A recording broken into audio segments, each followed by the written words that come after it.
Lepo pozdravljeni in dobrodošli na današnjem dogodku z naslovom Vpliv prihajajoče zakonodaje EU na področju podatkov in umetne inteligence na podjetja, ki poteka v organizaciji pobude AI for SI, umetne inteligence za Slovenijo.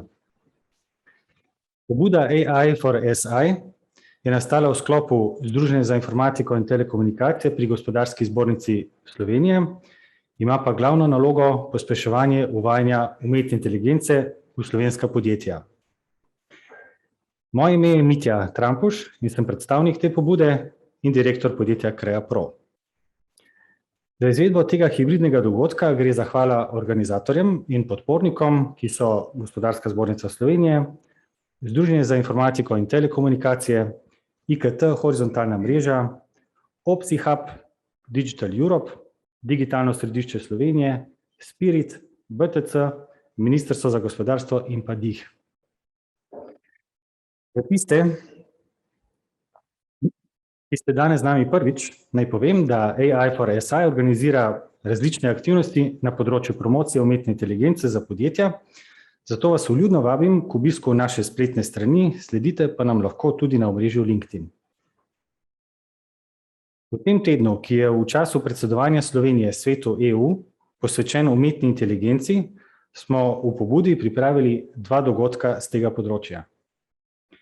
Na današnjem dogodku se bomo dotaknili vpliva prihajajoče zakonodaje EU na področju umetne inteligence, gre za tako imenovani EU AI Act.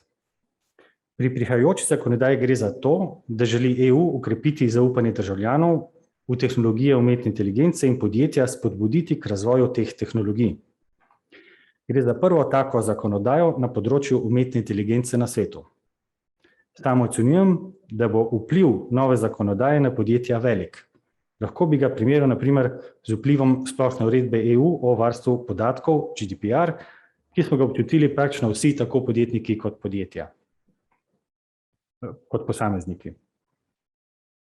Med nami imamo danes odlične goste in sicer veleposlanik magister Tadej Rupel, nacionalni koordinator za zunanje vidike digitalizacije, umetne inteligence in kibernetske varnosti z Ministrstva za zunanje zadeve, Julien Chasserion, strokovnjak za področje digitalizacije iz Digital Europe, Daniel Abu, direktor Nemškega zveznega združenja za umetno inteligenco KI Bundesverband, dr. Franz Bračun, pomočnik uprave za področje podatkov, Chief Data Officer iz banke NLB. Na koncu pa se nam pridruži še magister Samo Zorc z Ministrstva za javno upravo, ki je tudi koordinator priprave nacionalnega programa spodbujanja razvoja in uporabe umetne inteligence v Sloveniji do leta 2025. Naj omenim, da bosta Julien in Daniel predavala v angleškem jeziku, prav tako pa bomo v angleščini izvedli tudi okroglo mizo na koncu. V primeru, da imate kakšno vprašanje, vas vabim, da ga zastavite prek klepetalnice. Na vaše vprašanje bodo gosti odgovorili sproti ali pa kasneje na okrogli mizi. Predlagam, da kar pridemo k uvodnemu nagovoru. Veleposlanik magister Tadej Rupel z Ministrstva za zunanje zadeve. Prosim, izvolite.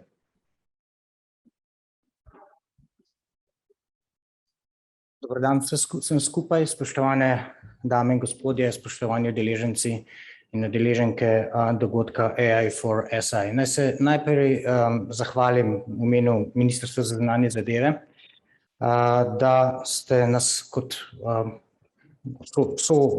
nastopajočega povabili danes na ta dogodek in se seveda najprej zahvaljujem AI for SI sprva za vabilo, ter nasploh za organizacijo bogatih aktivnosti tako v digitalnem središču kot na spletu v tednu umetne inteligence, ki je posvečen v tem tednu in v konstelaciji z našim predsedovanjem svetu Evropske unije.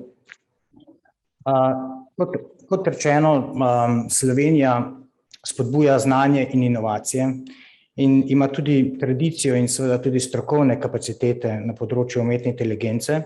Zato ne preseneča, da prav tu v Ljubljani gostimo sedež Mednarodnega raziskovalnega centra za umetno inteligenco pod okriljem UNESCO. To priča, da imamo v Sloveniji dobro razvito raziskovalno sfero, na tem področju, vendar pa je nedvomno potreben tudi korak pri uporabi umetne inteligence v gospodarstvu. Umetno inteligenco danes v Evropski uniji uporablja kar četrtina podjetij. Kot sem obveščen, v Sloveniji je ta procent malo nižji, zato velja seveda pobuda, kot je AI for SI, ena izmed ključnih, da pride do nekega večjega prenosa iz raziskovalne dejavnosti na gospodarstvo, kar se tiče implementacije oziroma uporabe umetne inteligence v gospodarstvu. Dovolite, da najprej vprašam sebe in vas, kako razumeti pojem umetne inteligence. V prvi vrsti mislim, da to ni stvar, temveč proces. Gre za niz in način uporabe velike količine podatkov za doseganje določenega rezultata. Le-ti nudijo neke odgovore na vprašanja, ki se nam v bistvu zastavljajo vsakodnevno, pa naj bo to pri poslovanju ali tudi širše. Umetna inteligenca tako lahko služi kot virtualna klepetalnica, ki odgovarja na vaše vprašanja. Ko kontaktiramo različne subjekte, podjetja in naprimer v medicini in e-zdravju, kjer se prek nabora velike količine podatkov ugotavlja naše zdravstveno stanje danes oziroma na vzorcu današnjih kazalcev tudi naše zdravstveno stanje v prihodnosti. Umetna inteligenca je dobro razvita tudi v prepoznavanju vzorcev in strojnem prevajanju, ki nam seveda danes že omogoča prevajanje govora v realnem času. Možnosti umetne inteligence že prav tako dobro izkoriščajo pri e-upravljanju in funkcioniranju pametnih mest. Navsezadnje nam omogoča tudi doseganje okoljske vzdržnosti in doseganje ciljev trajnostnega razvoja. Umetno inteligenco pomembno uporabljamo pri zagotavljanju digitalne varnosti na področju odkrivanja in prepoznavanja zlonamernega vedenja. Če ob tem pomislimo na nove vale kibernetskih groženj, katerim smo žal vse pogosteje priča, tako v javnem kot v zasebnem sektorju, lahko kaj hitro ugotovimo, da se lahko na njih uspešno odzovemo zgolj ob pomoči umetne inteligence. Glede na vse navedeno se upravičeno zastavlja vprašanje o prihodnosti dela. Delovna mesta srednjega razreda izginjajo, avtomatizacija nadomešča številna delovna mesta tako v pisarnah kot tudi v proizvodnih obratih. Adaptacija novi družbeni situaciji in nova družbena pogodba morata biti zato doseženi v doglednem času. Tudi to je navsezadnje namen razprav v okviru tedna umetne inteligence za Slovenijo. Nove tehnologije, ki pospešeno vstopajo v naša vsakodnevna opravila in življenje, imajo naravno težnjo k povečevanju neenakosti. Naravo umetne inteligence, to je obdelava ogromne količine podatkov, tehnološka podjetja s pridom izkoriščajo za izboljšanje lastne tehnologije ter posledično povečanje lastnega dobička. Pri tem praviloma obdelujejo vse podatke, ki jih lahko obdelujejo v skladu z veljavnimi predpisi. Upravljanje in dostop do podatkov so področja, ki na ravni Evropske unije nedvomno terjajo ustrezno enotno ureditev. Potrebujemo tudi razvoj učinkovite sposobnosti nadzora in na vseh ravneh deležnikov razumevanja vseh vrst podatkov v obdelavi. Evropska unija že v času slovenskega predsedovanja pospešeno deluje na zakonodajnem paketu, ki bo preko novega akta oziroma uredbe o upravljanju podatkov in kasneje letos akta o podatkih vzpostavil enotni evropski način upravljanja s podatki in enotni skupni trg za podatke, kar bi predvsem gospodarstvu omogočalo večji in boljši dostop do le-teh, s čimer bi se Evropa konkurenčno lahko približala ostalim kontinentom. Ob zavedanju, da so podatki eden ključnih virov ekonomske rasti, konkurenčnosti na trgu, inovacij, ustvarjanja novih služb in družbenega napredka, pa ne smemo pozabiti, da je zakonodajni paket vendarle osredotočen na to, da na prvo mesto postavi človeka. Njegov cilj je torej zagotoviti predvsem pravično podatkovno gospodarstvo. Osredotočenost na človeka in zagotavljanje najvišjih etičnih standardov je tudi cilj predloga uredbe Evropske unije o umetni inteligenci, ki ga Slovenija v okviru predsedovanja obravnava prioritetno. Podobno kot že prej omenjenih dveh aktih z področja podatkov pa si prizadeva seveda doseči splošen pristop in čimprejšnjo implementacijo le-tega. To se pa seveda v trenutnih pogajanjih sicer kaže kot zelo velik zalogaj, saj gre za zelo obsežen zakonodajni akt oziroma predlog zakonodajnega akta. Uredba o umetni inteligenci bo na ravni Evropske unije oblikovala splošen okvir za nadaljnjo regulacijo področja, formalno definirala umetno inteligenco in razmejila umetno inteligenco glede na tveganja, vse z namenom ustvariti visoko stopnjo zaupanja v to vejo, znanstveno vejo, umetno inteligenco, ki bo omogočila razvoj in sobivanje z njenimi sistemi. Dovolite, da ob koncu omenim še sledeče, oziroma da potrdim sledeče, da omenjeni zakonodajni paketi, ki jih obravnavamo danes, niso in ne smejo biti le nek suhoparni predpis, namenjen peščici uradnikov. Čeprav urejajo umetno inteligenco kot tehnologijo, zahtevajo človeka in družbo ter stremijo k konkurenčnemu poslovnemu okolju. Evropska unija si za ustrezno ureditev področij v zakonodajnih paketih želi uravnotežen pristop med vsemi deležniki.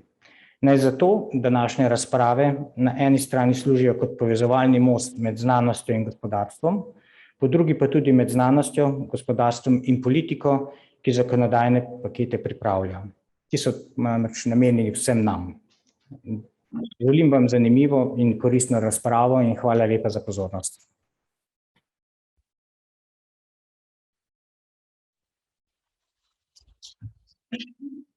Veleposlanik, magister Tadej Rupel, najlepša hvala za vaš prispevek in za izhodišča, ki ste jih nam dali.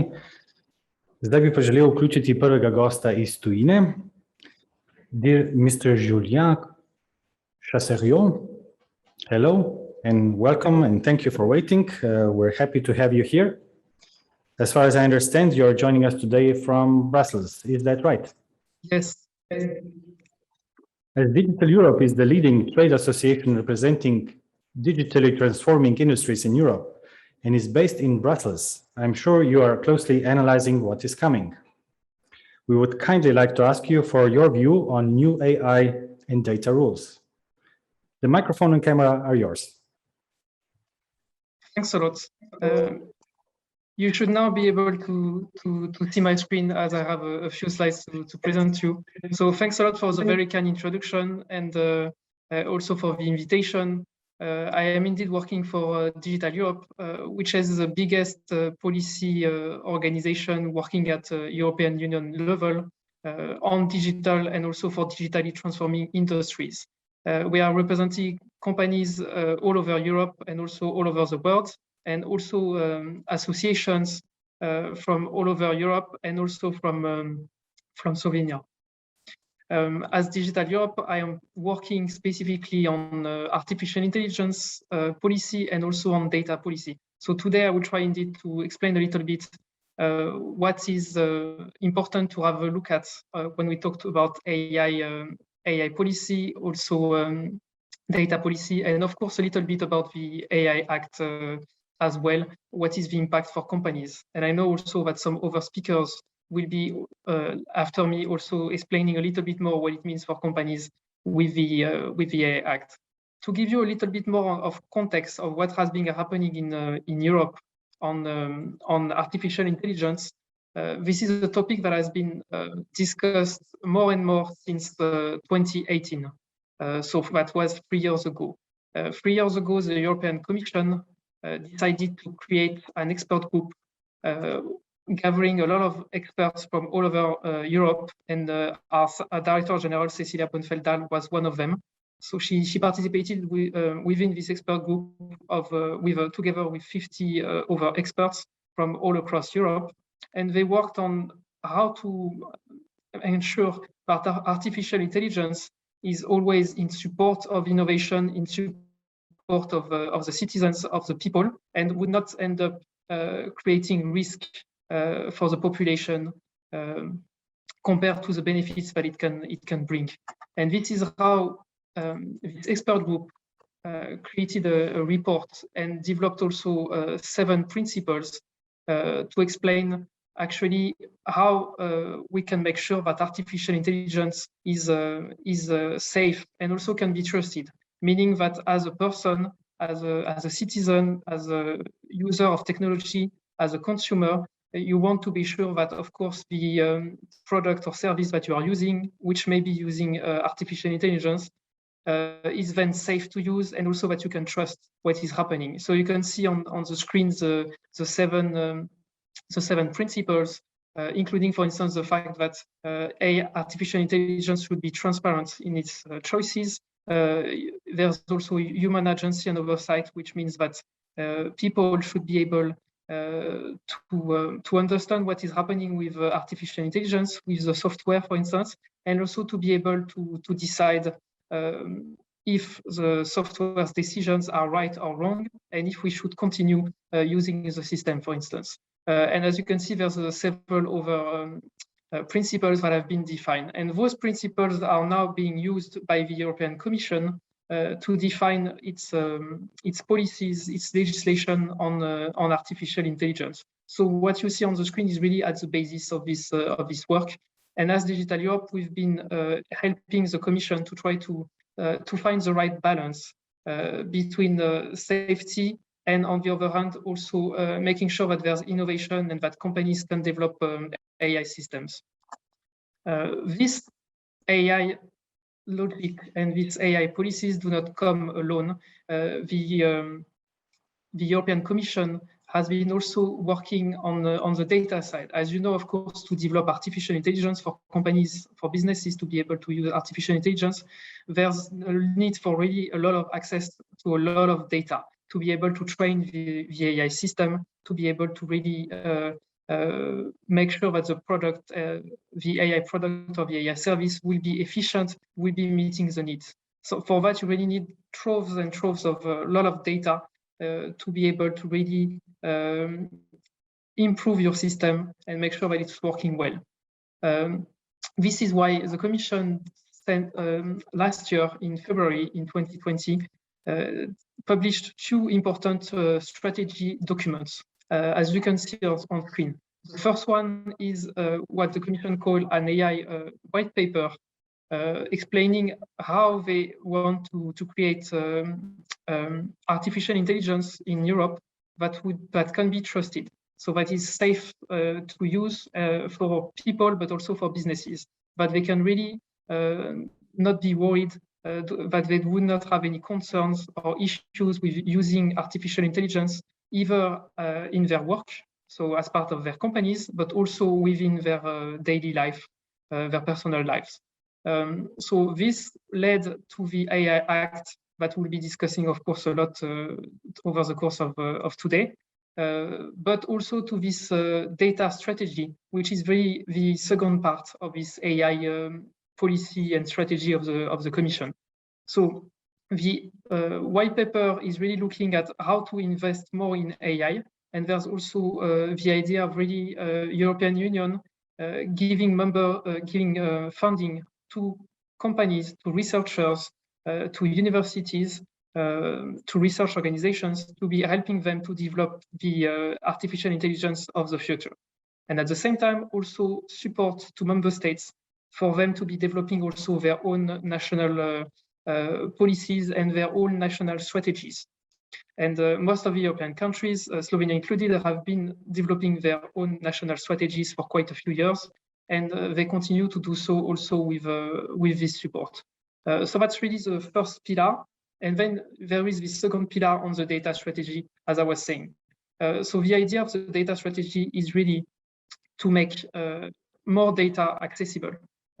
Because currently for many companies, it's not always easy to access the right kind of data. So to have data of quality, data that is really meeting the needs of companies, and also data that is useful and also in quantities that is sufficient. As I was saying, with artificial intelligence, there's really a need for a lot of data. So that's why the Commission wanted to have really those 2 pillars, one focusing on AI and the other one focusing on data. And on data, there's a lot of things going on at European level that you need to be aware of. First, there are two legislations on AI. Basically, first one is the Data Governance Act. It's to create, if I can make it short, it's really to create data spaces. So the idea is that it's creating a framework, a legislative framework, to work on the common European data spaces. And the idea of these common European data spaces is that you will have pools of data, or data lakes also, as we call them, where companies would be able to share data, to access data. Also, the public sector, the governments will be able also to make data available, or even to sell data. And the idea that would be you would have this really this infrastructure and these networks where companies and governments will be able to share data, trade data, sell data, buy data. And the idea would be that these pools of data that sometimes exist already at national level on some sectors, they would be created for a lot of many different sectors, and they would be really developed to make sure that companies can have access to this data and can use this data. There's a lot of different initiatives also surrounding this. I know Slovenia is also and is very interested also in the GAIA-X European initiatives, where the same idea is to support the creation of a cloud infrastructure to lead to those data spaces. And those data spaces will be in many different sectors: manufacturing, industry, also finance sector, environmental aspects, smart cities, buildings. So a lot of different topics where there will be data gathered to make sure that companies can use it. So that's one really, I think, important point that is sometimes forgotten. You have this whole data aspects that is also next to the AI pillar. Final point on this, the Commission wants to, the European Commission wants to make sure that there will be more data sharing in the future, not only with the data spaces, but also companies, Slovenian companies, for instance, talking more to each other, trying to share more data with each other, trying to make partnerships to say, okay, my company will be sharing data with your company and will be benefiting from this data sharing. And many companies, they still have a lot of concerns about data sharing, sometimes because they don't know if the data they will be receiving is easy to use or useful.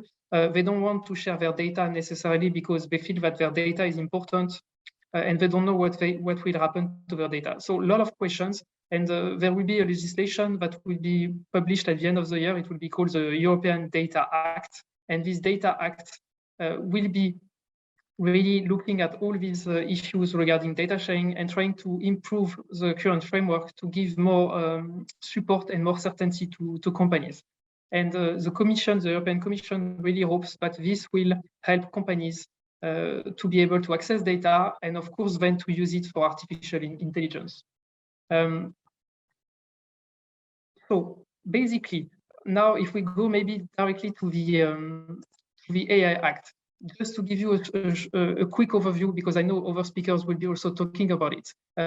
So the Commission, to really support this AI white paper and their way of doing artificial intelligence, they created what we call a risk-based approach. So we decided to look at artificial intelligence and to say, okay, there's some uses of artificial intelligence that are dangerous, that could be creating risk, and some others that actually may not be the case. So they created this framework that you can see on screen, this pyramid, where you would have 4 different types of risk levels for AI.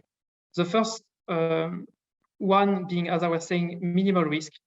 So for most uses of AI, we would expect that it would be considered minimal risk, and then the new AI legislation will not be touching that. Then there would be what is considered limited risk with some transparency rules.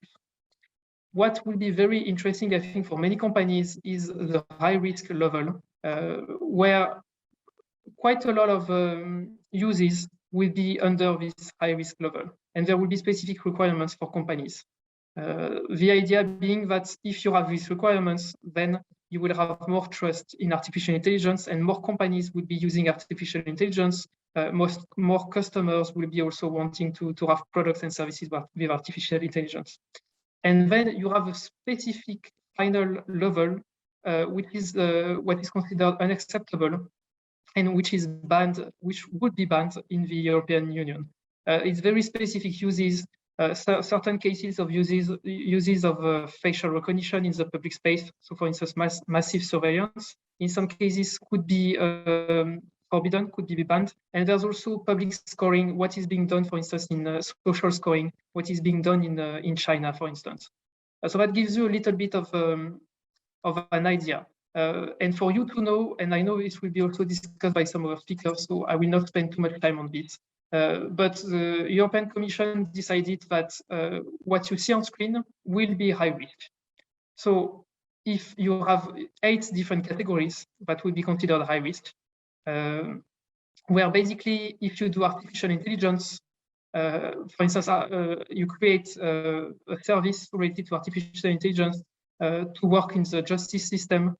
If you do something for employment, so when you're hiring people, creating jobs, if you have if you're using artificial intelligence to evaluate the candidates for the job that you have opened, then you would be considered as using a high-risk AI, for instance. So you see those 8 different categories would be considered high risk under this new European legislation that is being developed. And then you have specific cases where you have already legislation that exists, for instance, medical devices. So if as a company you're under the medical devices regulation, you're creating devices, software for the medical sector, for hospitals, for doctors, then there is a very high chances also that you would be also in scope, and that you would have to check if your artificial intelligence software is meeting all the requirements.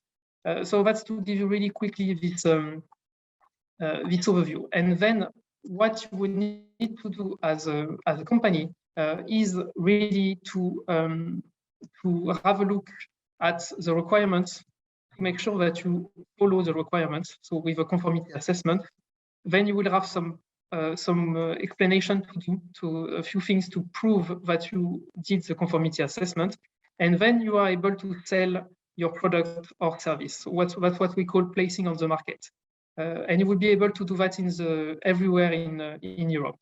And then you will still be expected to do regular monitoring of the system, so that you make sure that the AI system is still working and is still fitting the requirements, and that people can still trust the AI system, basically. And then in case of modifications, also the system would need to go again through the requirements and through the conformity assessment. So this is to give you a very brief overview of what will be happening to companies, what they will have to do. It's something that is quite a lot for companies to have a look at. So something very interesting, I think, for you also to talk with other companies and to see how to do this. So that's one thing that is quite important to take into account. And I know that some of our speakers will be going a bit more into details also in those aspects. What you need to know is that just we've been internally as Digital Europe also looking at all of this, and we have noticed that in some cases for companies it will be quite a challenge. Let's say you can see some of these ideas on the screen now. There will be a lot for companies to process. And also in some cases, they will need to change a little bit how they create artificial intelligence products and services. So there will be a lot of things to do for companies. And it may be difficult in some cases, even especially for smaller companies, for SMEs, and for a lot of companies that are not used necessarily to have a lot of processes and to have to check a lot of different requirements when they're creating software, for instance. So this is something that is quite important. And what we're saying is that, GDPR's European privacy legislation was, for instance, very complicated for many companies to, at the beginning at least, to really understand and to see how they can be compliant. And what we're saying currently, and what we're seeing as an organization, is that the AI Act, if if it's not done properly, could be also similar to GDPR for SMEs in terms of impact. So quite an impact that could be quite negative, actually. And I think some of the other speakers may be also going more into these details. But there's also some positive things that are coming from the AI and also from the data legislations. So what you see on screen is also some opportunities, I think, for companies.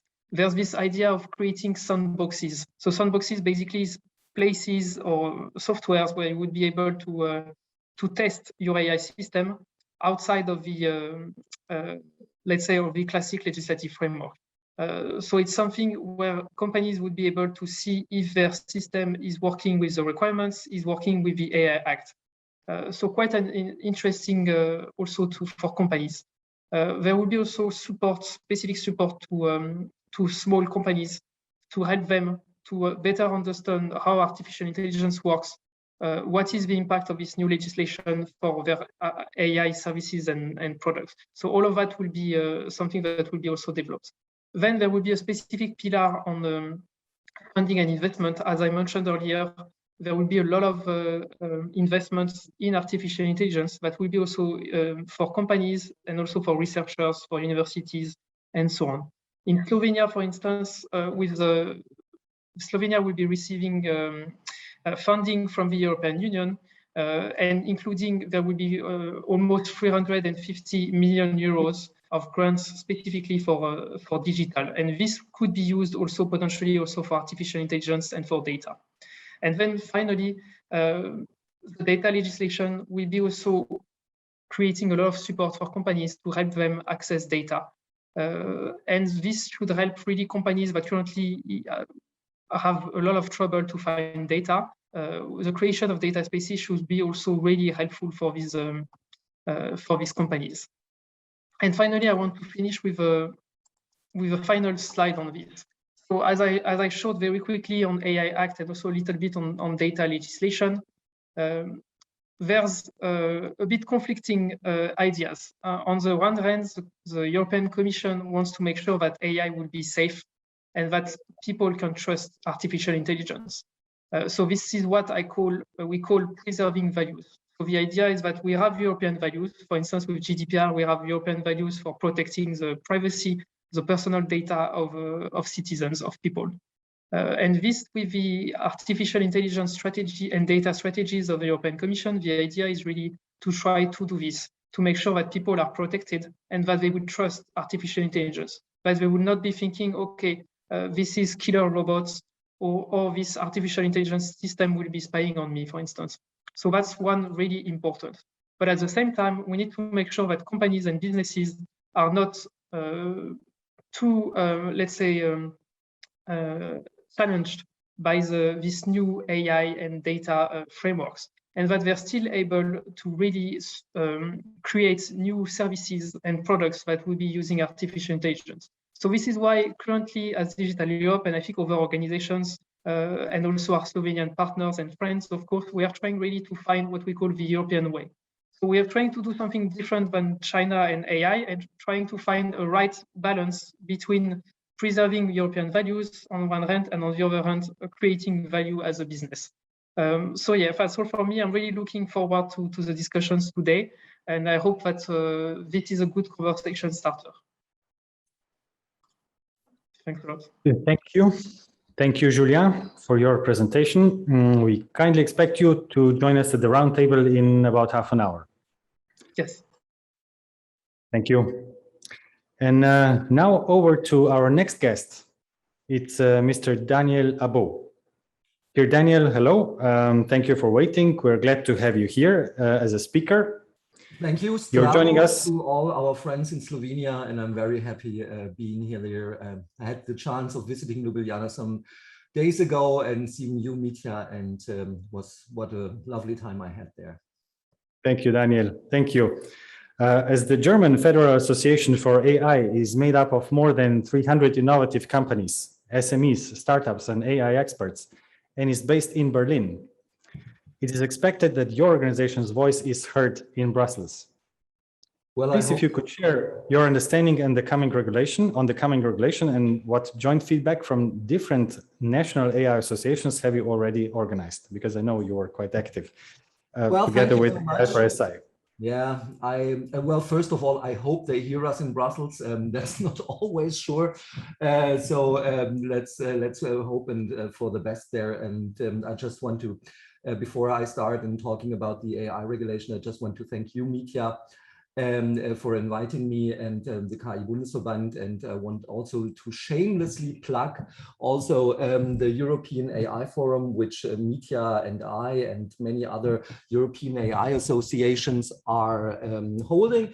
This is a biannual congress that we're doing, but it's more like a little European family which we founded, and I think you should see now the PowerPoint presentation in very seconds now. And the European AI Forum is a gathering of national AI associations throughout Europe. So of course, AI for SI, Crow AI, AI Bulgaria, Hub France IA, AI Austria, Digital Poland, the Netherlands AI Coalition, and us as KI Bundesverband.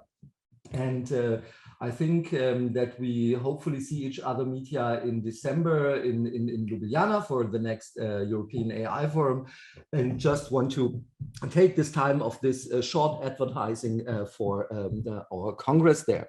So let's get it on with the regulation. Just have to switch over. Thank you. And going there. So it was interesting because we have, like Mitja said, 360 members, all entrepreneurs with a focus on AI. And when we had our first meeting about the regulation, over, I think, 75 members came to the Zoom call, which we have, which is quite a response from our membership, and getting involved and want to study the regulation, want to see where are its strengths and its weaknesses. And I will give you a very condensed form what we thought about the regulation that we see. We are completely okay. Daniel, sorry. Daniel, Yeah. sorry, I need to interrupt you. If you can maybe switch it to the presentation mode, the presentation. To the presentation mode. Wait a second. I'm not sure what is not working there, but I will check it out. Wait a second. Screen sharing wurde unterbrechen. Yeah, you're right about that. Wait a sec. So let's go there. Let's go there and let's try it again. Hier, Stellungnahme. I hope it works now. Wait a second. Let's have a look. It has to load up, and there it is. Yes, perfect.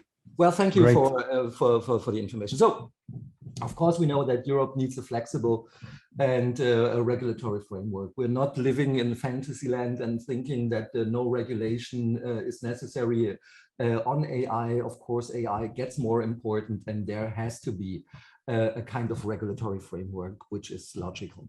So, but of course, we fear a little the overregulation and overabundance of requirements, administrative burden, and risk of hindering and slowing AI development, and the competitive disadvantages to global competition, because let's be honest, not every continent is this good in creating regulation than Europe is in so many forms.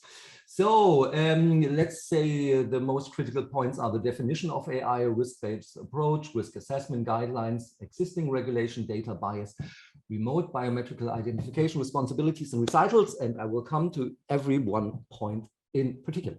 So the definition. The current definition of AI is not distinct enough. You can almost any future software you could classify as AI. And what was AI 10 or 15 years ago from a certain standpoint isn't AI today. So there is a real thing that the definition of AI in the regulatory sentence has to be more concrete, and it misses an analysis why AI adds a layer of risk to already regulated areas. So as I said, we regulate quite a lot in Europe. Yeah, so there has to be an analysis why AI lays a layer of risk there. I'm pretty sure about that.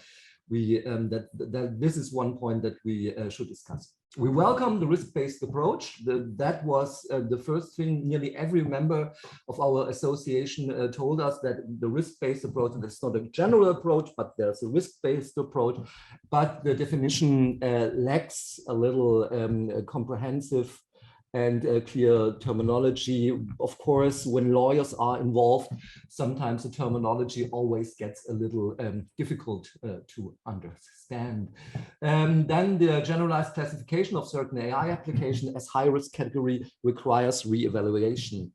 And on the risk assessment, and this is a point I think that Julien said, self and third-party assessments are not affordable for AI and SMEs.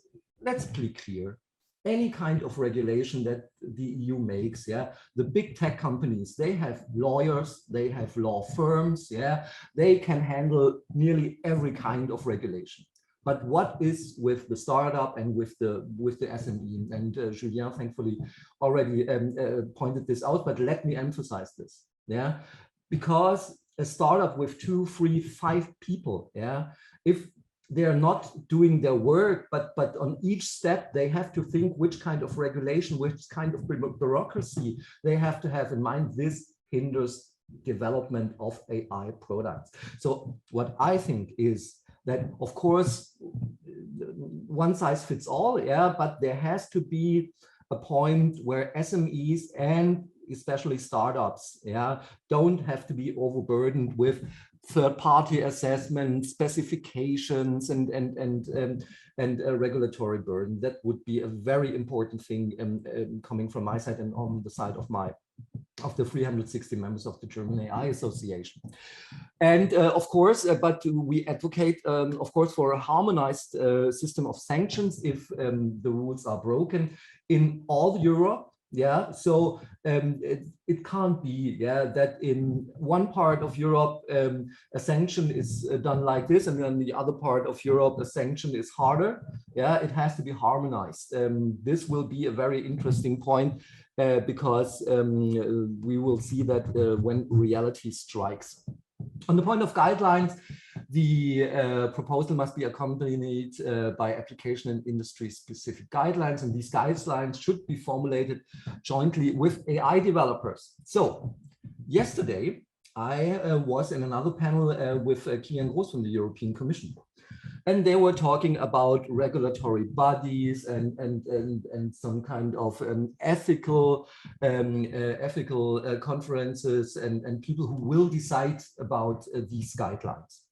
So I already made my lawyer jokes already, but let me be clear. Yeah, it can't be that these guidelines are only be done, yeah, by, let me say, data security experts and lawyers. Yeah, there have to be AI developers in the within the discussion about how these guidelines are formulated. Yeah, this is definitely important because it has to have a certain base in reality and in real life application.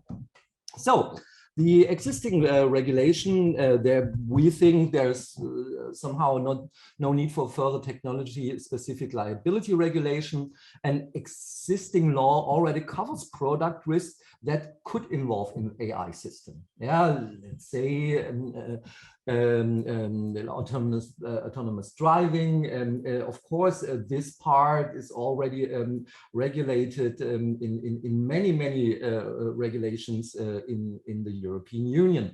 An existing authorization procedure needs to consider the use of quantitative measures, such as systematically measuring the performance of an application over time instead of understanding it. And on the point, of course, of data, there's the problem with the limited availability of high quality data sets. This is a challenge. Yeah, if you want to also in Germany, yeah, if you want to get data there, yeah, well then get your fax machine out of the cave. Yeah, because the kind of high quality data we can get through public transfer also is quite limited. Yeah. And the use of historical data should not be sanctioned, and the development of fair, robust, and well annotated and public available data sets should be promoted. I don't know how the situation is in Slovenia, but in Germany, it's quite bad. So, bias, yeah, everyone's favorite subject, bias. You know, I think there is, of course, when somebody tells you that a data set is completely bias-free, well, let me give you a little secret. This person is lying to you. Yeah, of course there is bias. Yeah, because data comes from people. Yeah, and if someone lives in Fantasyland and thinks you can do a bias-free via regulation, yeah, this is not happening. So, but of course, there is bias. Let me say that there are many sad examples of bias in data sets. And what is important is if bias is detected, yeah, then with more training data, with more information and with some changing in the algorithm, that we want to get it as bias-free as possible. Yeah, but someone who tells you that his data set is completely bias-free, be careful. So the discrimination is already regulated in national laws and other regarding data in the GDPR, and bias, fairness, and ethical questions should be regarded on a case-by-case basis. That would think that would be a way of doing that. But please, yeah, I just can say to any lawmakers, politicians, administrative persons, or something like that. Of course, the bias and the ethics question is hard to discuss because it's, how can I say, more easier to understand than some technical stuff in AI, and so everyone jumps on this matter. And I know it's a problematic matter. It's an important matter. We have to get bias, the least bias in any data sets available. I would completely agree to this point. Discrimination is not okay. And being from a migrant family living in Germany, I can tell you that this bias is happening, but it is sadly also a human, and humans do that. So don't live in the illusion that data isn't doing that. So then biometrical identification, with a clear prohibition of long-term and large-scale real-time, remote and clear temporal, geographic, and personal limitations needs to be set. So there we have a very clear data security thing, that biometrical identification is something, of course, in the high-risk area, and should, especially in public places, should not be the case. I will jump over that. So in the conclusion, as you can see, indefinite legal terms needs to be avoided. A less general definition of AI specific on bias is needed. Further specification in the risk assessment. There's no need for technology-specific liability regulation. Clear responsibilities and guidelines for, especially for SMEs and startups, and a timely implementation of any approval of a final AI regulation must be prioritized. And with that, my dear friends in Ljubljana, I thank you for your attendance, and I hope I could give you some points of references here. And I think I'm 1 minute over the clock, but I hope this will be forgiven, Mitja. Thank you so much. Thank you, Daniel. Absolutely forgiven. No problem. Thank you. Thank you for your presentation. And we kindly expect you to join us in about 20 minutes. I will. Thanks. Bye-bye. Perfect. Za tiste, ki ste se vključili kasneje, naj povem, da obdelujemo vpliv prihajajoče zakonodaje EU na področju umetne inteligence na podjetja. Do sedaj sta se zvrstila govorca Julien Chasseriot iz Digital Europe in pa Daniela Bo iz Nemškega zveznega združenja za umetno inteligenco. Naš naslednji govorec pa je dr. Franc Bračun, pomočnik uprave za področje podatkov in Chief Data Officer iz banke NLB. Gospod Bračun bo orisal, kaj konkretno na področju umetne inteligence čaka podjetja in kako se ta lahko pričnejo pripravljati na novo zakonodajo. Gospod Bračun, prosim, kar izvolite. Lep pozdrav. Moje ime je, kot je že Mitja me predstavil, Franc Bračun, prihajam iz NLB, kjer sem kot glavna odgovorna oseba za podatke, odgovoren po eni strani za to, da so podatki v banki na ustreznem nivoju kakovosti in na drugi strani sem tudi odgovoren za to, da v banki ustrezno uvajamo novosti in ena izmed teh je tudi seveda rešitve, ki se tiče umetne inteligence. Zato sem tudi zelo vpleten v to problematiko oziroma v to temo prihajajoče zakonodaje na področju umetne inteligence. Zdaj, če hočemo razumeti to zakonodajo, je potrebno pogledati, kako danes se umetna inteligenca širi, uporablja v širšem okolju, znotraj podjetij pa tudi širše družbeno. V bistvu res je, da umetna inteligenca prinaša veliko priložnosti in če jo bomo znali pametno izkoristiti in uporabiti, nam bo koristila ne samo kot podjetjem, ampak tudi kot družbi, kot celoti. Seveda je pa zelo pomembno, da ne izgubimo zaupanje končnih uporabnikov. Kajti, če bodo sistemi umetne inteligence delovali neustrezno, diskriminatorno, povzročali škodo končnim uporabnikom, bodo ti izgubili zaupanje in ne bodo tega uporabljali in vsi bomo na izgubi. Seveda, to je tudi nekako, če bi pogledali v duhu te zakonodaje prihajajoče, ki želi ravno to odpraviti. Želi, da bodo rešitve, ki bodo na voljo končnim uporabnikom takšne, da jim ne bodo povzročale škodo, da jih ne bodo diskriminirale, se pravi, da bodo takšne, ki bodo varne za uporabljati. Zato tudi, kot so že moji predhodniki prezentirali, ta zakonodaja je resnično izhaja iz osredotočenosti na tveganja, ki jih vnašajo različni sistemi umetne inteligence.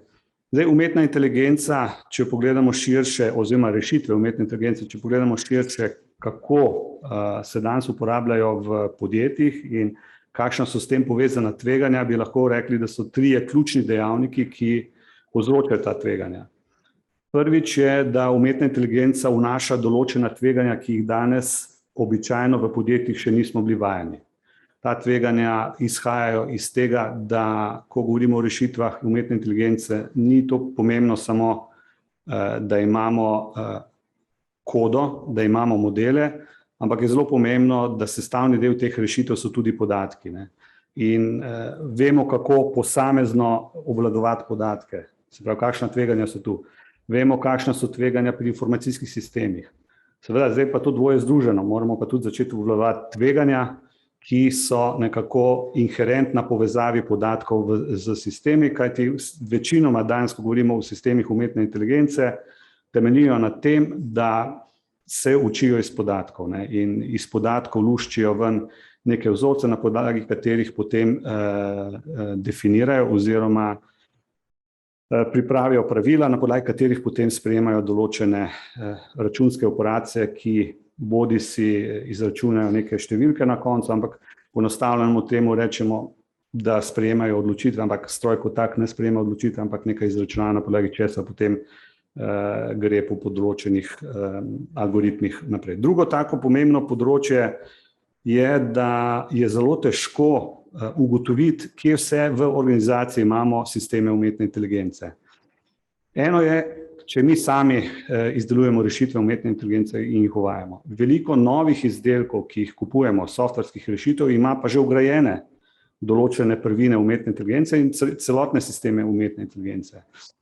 Ta zakonodaja pa nalaga nekomu, da mora vse te sisteme poznati, se pravi, nekdo, ki bo uvajal in uporabljal sisteme umetne inteligence, bo mogel vedeti, če kupuje nek sistem, kakšne sisteme umetne inteligence, kako tvegani so ti sisteme umetne inteligence, se pravi, jih bo mogel identificirati in ustrezno potem tudi ukrepati, glede na to, kakšna je stopnja tveganja. Seveda bo ponudnik mogel upozoriti uporabnika, ampak tudi uporabnik bo mogel biti uporabljen. Se pravi, je zelo pomembno, da ta umetna inteligenca je razširjena po celotnem podjetju, ne? In včasih se sploh ne zavedamo, kje se te rešitve nahajajo in nas lahko preseneti kaj hitro.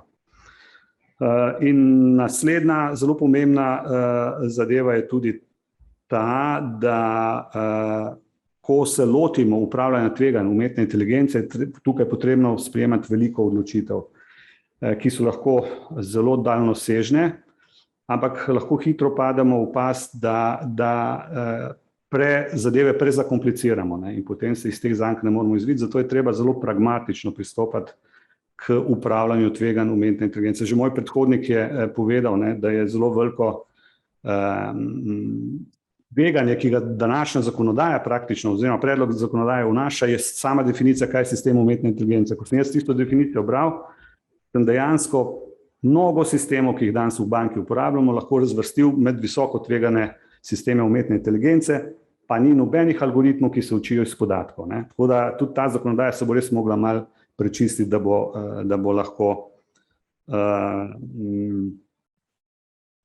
služila temu, čemu je namen. Seveda, vsa ta tveganja, ta zakonodaja zdaj skuša odpravljati na takšen in drugačen način, ne. Zdaj, kaj so glavni cilji te zakonodaje, ne bom šel v podrobnosti, ker je pred mano že kolega o tem govoril, ne.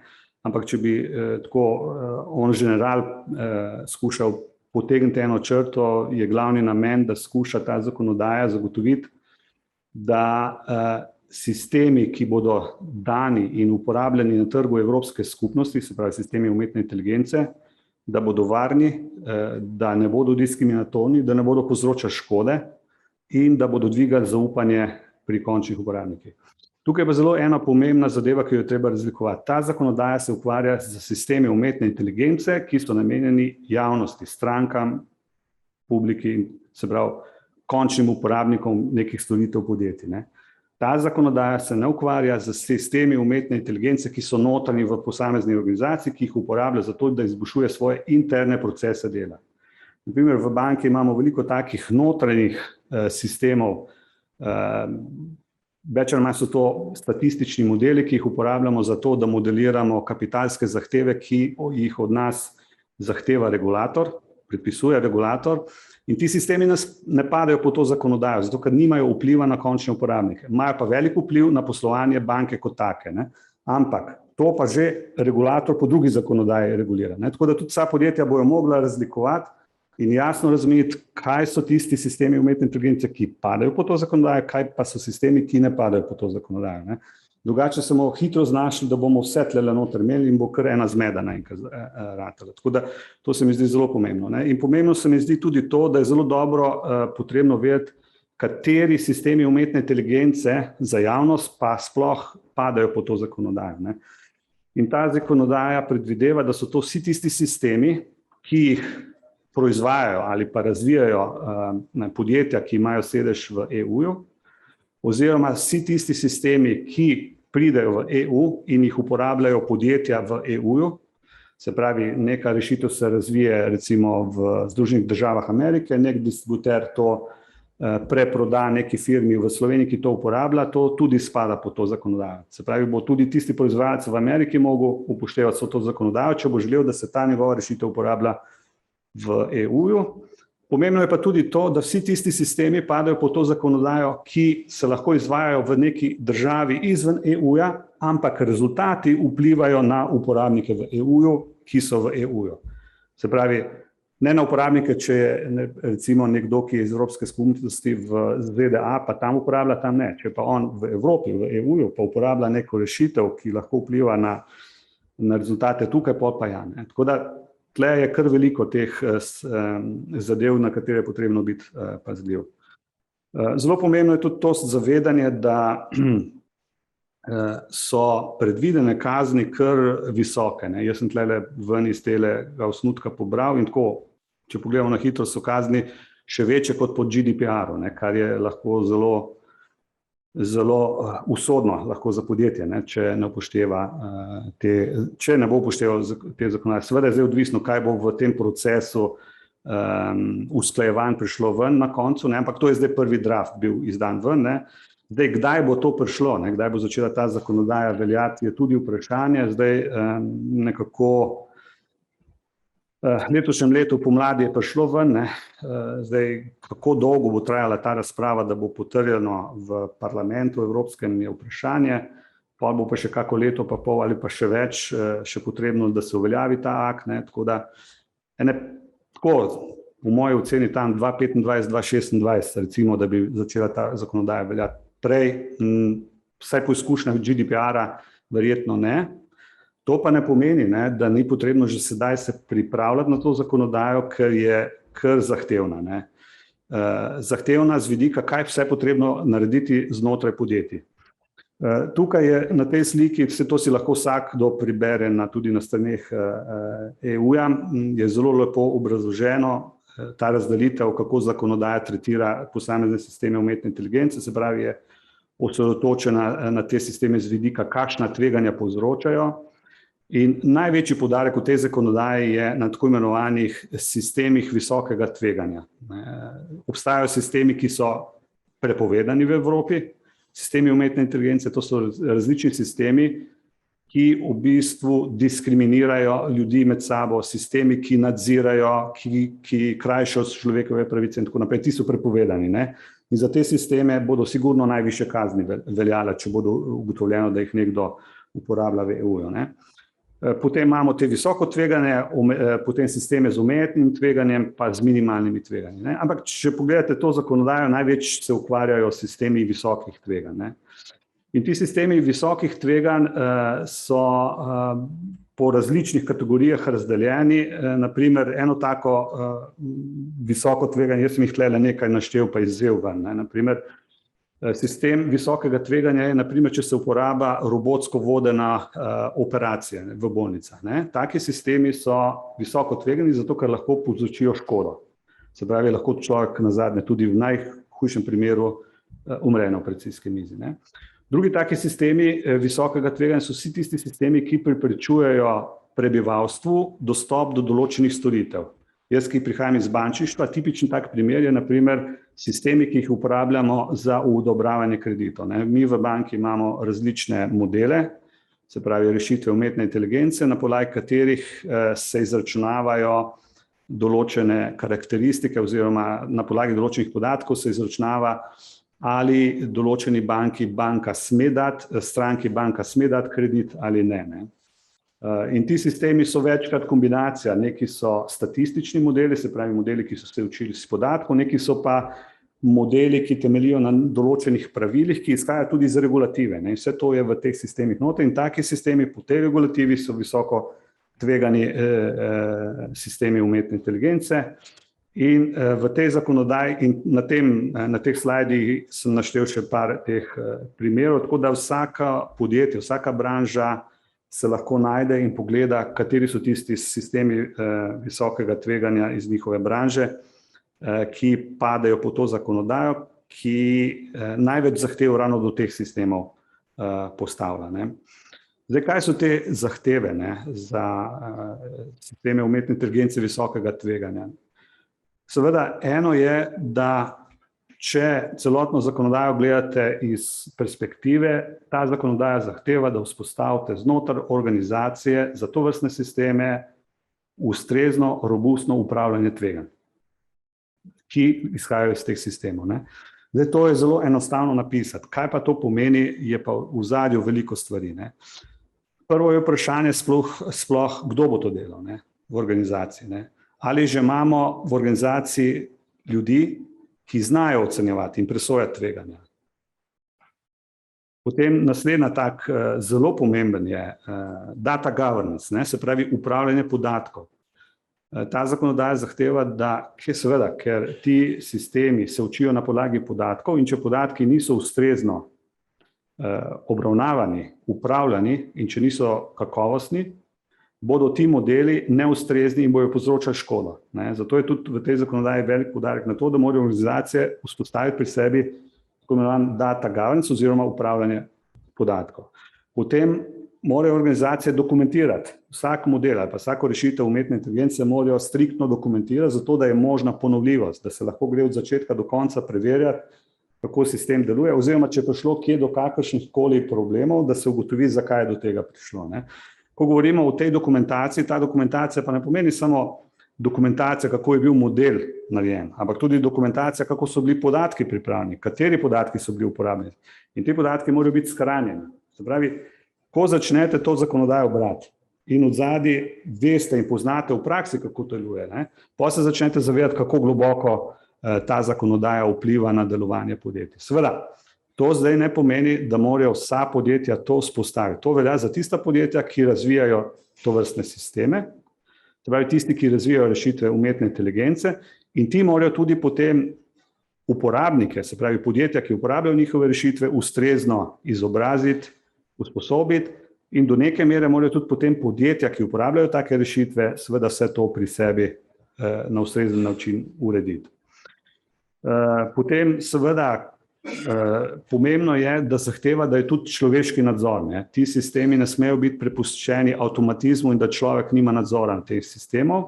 Se pravi, mora biti nenehno spremljanje delovanja tega sistema v redni uporabi, ker lahko tekom redne uporabe iz različnih razlogov začnejo ti sistemi neustrezno delovati. Ne.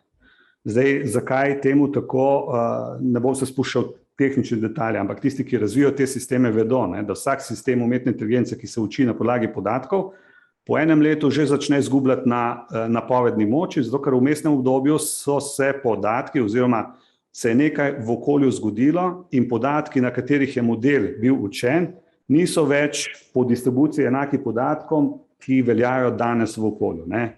Zato prihaja do diskrepancije in treba te modele ponovno trenirati na novih podatkih in to mora nekdo spremljati in ugotoviti in to narediti. Ne. In to ta regulativa v bistvu zahteva. Ne. Potem ta nadzor, je zelo pomembno, da je potrebno zagotoviti za te sisteme visokih tveganj neodvisno presojo ustreznosti teh sistemov. Ne. Zdaj, ta zahteva je zelo, zelo huda, ker pomeni, da je potrebno sistem visokega tveganja od začetka do konca, se pravi od priprave podatkov pa do uporabe presojati, ne, na visoki strokovni ravni. In zdaj seveda srednja mala podjetja tega znanj in tudi kadrov, ker to zahteva čas, nimajo. In tle se bodo verjetno na trgu pojavila določena podjetja, ki bodo ponudila te rešitve. Vprašanje je pa, če ni tudi kakšna priložnost, da se kakšna druženja skupaj dajo, pa za mala podjetja pripravijo nekaj skupaj. Ne. Ker presoja takih sistemov ni enostavna, pa tudi poceni ne bo. Ne. Pač jaz prihajam iz bančništva, mi imamo različne presoje in lahko vam povem, da presoje zunanjih so lahko zelo, zelo drage, ne samo v denarju, ampak tudi v človeških virih. Ne. Vi, ko pride neki zunanji presojevalec, morate imeti interno ekipo, ki te zunanje suportira z podatki, oni sprašujejo, ti morajo pripravljati. Ne. In to je kar obremenjujoče. Tako da ni tako enostavno, kot izgleda v tem enem členu, kot je napisano. Zdaj, na tem slajdu sem skušal malo na kratko iz vse te zakonodaje 105 strani, pa še neki aneksi so, skrčiti nekako te glavne točke. Jaz ne bom šel zdaj v detalje, to je na voljo, pa si lahko pogledate. Ne. Ampak, če pogledate po teh treh, kakšne so obveznosti tistih, ki ponujajo oziroma proizvajajo to vrstne sisteme. Potem, kakšne so obveznosti distributerjev, se pravi tistih, ki preprodajajo sisteme, in pa kakšne so obveznosti uporabnikov teh sistemov. Ne. In na tem slajdu vidite, da največ zahtev in najbolj take rigorozne so na tistih, ki razvijajo to vrstne sisteme. Seveda pa tudi distributerji se ne bodo mogli izogniti svoje odgovornosti, kaj bodo oni se mogli zagotavljati. Ne.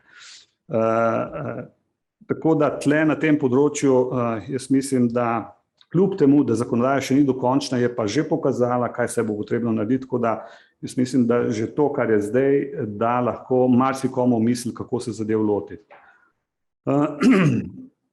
Seveda organizacija, ki se bo tega lotila in naj bi to začela delati danes, je seveda vsaka organizacija se vprašala, kaj naj zdaj naredim, kaj naj jutri naredim. Ne? In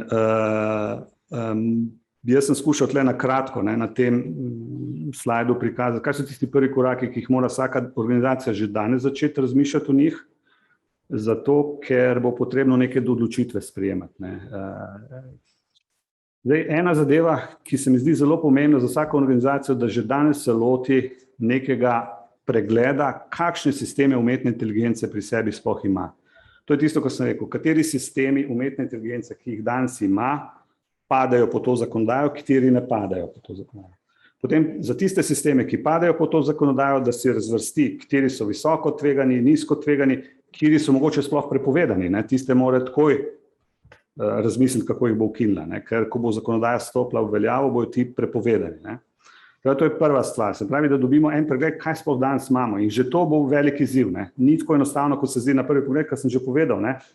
Vi imate lahko v organizaciji sisteme v nekih rešitvah, ki ste jih kupili, pa sploh ne veste, da so. Vsej ponudniki bodo morali vam povedati, ampak vi imate že zdaj lahko take rešitve.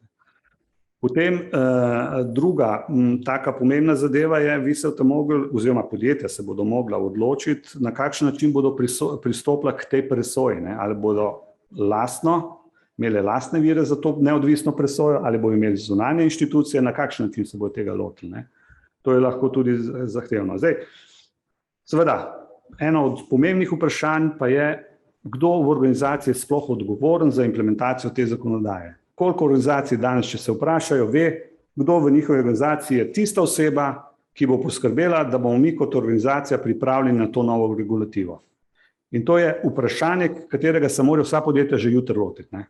Se pravi, ugotoviti, kdo v organizaciji bo odgovoren za to, ker nekdo mora to peljati, nekdo mora to spremljati in nekdo mora biti za to odgovoren. Drugače bo podjetje prišlo v težave, ker na koncu, ko bo nastopila ta zakonodaja v veljavo, če ne bo nihče odgovoren, bo rokovodstvo podjetja odgovorno na koncu. Se to itak vedno po zakonodaji, ampak takrat bo že prepozno. Tako da potem so tlele še za razmisliti, ali bo organizacija imela znotraj tudi kakšen organ, ki se bo ukvarjal s tem področjem, se pravi, katere sisteme bodo v organizaciji sploh uvajali, katere ne, tle bo tudi kar veliko izzivov. In pa seveda vprašanje, kako se boste lotile organizacije, oziroma se bodo lotile organizacije teh periodičnih pregledov, to je to, kar sem prej rekel, Že zdaj je pametno začeti razmišljati o strategiji, ali bomo iskali zunanje partnerje, ene strateške partnerje, ki nam bodo tle pomagali. Ena od možnosti je tudi, da se preko raznih združenj, gospodarska zbornica ali kakorkoli, začnemo pogovarjati o tem, ali bi na nivoju združenja naredili neke, kompetenčne centre, ki bi bili sposobni take presoje delati. To je vse odprto. Ampak zdaj je čas, da se začnemo o tem pogovarjati, ker potem, ko bo zakonodaja, bo prepozno in potem bodo prišle velika podjetja, ki bodo pa kar draga. To vrstne storitve ne bojo poceni. Tako da, to je na kratko, kako jaz skozi luč nekoga, ki se dnevno s tem ukvarja, vidim to zakonodajo. Veliko teh stvari, ki sem jih naštel tukaj in ki so v tej zakonodaji, dnevno z njimi se ukvarjam, ker smo pač velika banka, smo podvrženi regulativi Evropske centralne banke, ki nam veliko teh zadev, ki so v tem zakonu, že nalaga za naše interne sisteme umetne inteligence. Tem sistemom rečemo več ali manj statistični modeli ali pa različni modeli, ampak to je eno in isto v bistvu, če gledamo to zakonodajo, gre za sisteme umetne inteligence. Tako da, toliko z moje strani. Hvala. Super. Najlepša hvala. Gospod Bračun, zelo lepo ste orisali, kaj nas čaka, kaj čaka podjetja, kako se na to pripraviti. Jaz mislim, da bo ta tema še nekaj časa zelo aktualna.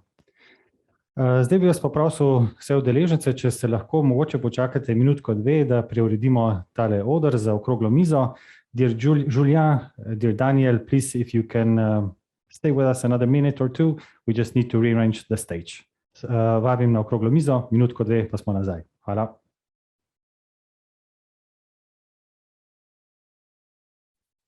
Thank you very much again to all speakers. It was a pleasure to have you, to have your opinions on the new EU AI Act. And welcome to this round table. With me here at the location are also Mr. Samuel Zors from Ministry of Public Administration, Dear Samo, welcome, and I'm happy to have you here. And we also have Franz Brachun, which we just heard a few minutes ago. We have also remotely Julien Chasseriot from Digital Europe and Daniel Abo from German Federal Association for AI. Dear Julien, Daniel, do you hear us? Are you with us? Yes. Perfect. Daniel? Yes, everything's fine. Thank you. Berlin, Brussels, great to have you here. So here, the first question from my side, and maybe this is going to be a question for Samo, who joined us just now. What are EU member states doing to prepare public sector for the new regulation? Mitya, first of all, thank you for invitation, for participation in this workshop. It's very important that we all talk about regulation, because it's clearly a very complex matter, and all stakeholders, and there are really a lot of stakeholders involved, and all stakeholders see their own point of view, which is not visible, you know, from the top, and any information, any clarification that is from this point of view you get from your work is very valuable to understand what we're talking about, and it's very valuable to proceed with the preparation of the regulation. So what the country is doing, actually at this point of view, you probably know the let's say the procedure for adoption of the regulation. So first, Commission proposes the first draft. This has been done in April, and now the act is in the procedure in the Council. So the main goal of the Council is to prepare its own draft proposal, meaning, you know, changes and comments based on the initial draft that the Commission proposed, and afterwards it goes to the negotiation with the Parliament. So I think we'll face quite some discussion, quite some time will be needed to, you know, go through all the issues that will be coming up with regulation. There are very large number of different views and different stakeholders. So I assume the all consultations and preparation of the regulation will be quite intensive and quite complex. Currently, we are currently, you can say, at the Council in a phase of learning, which means that the proposal has been proposed by the Commission. Now it's in the Council, and we're going through the act, discussing, pretty much asking questions. So what this means, what that means, is this something that has been kind of taking care of or not? It's pretty much clarification. So the procedure of the Council will be first a learning phase. This is something that we'll probably do during September. We have intensive workshops and meetings at the Council. After this period has been done, then we come to the concrete proposals for change of the regulation, so specific articles and everything, and then we have the phase of preparing the first, let's say, the first consolidated draft of the Council, and then we go again. Pretty much until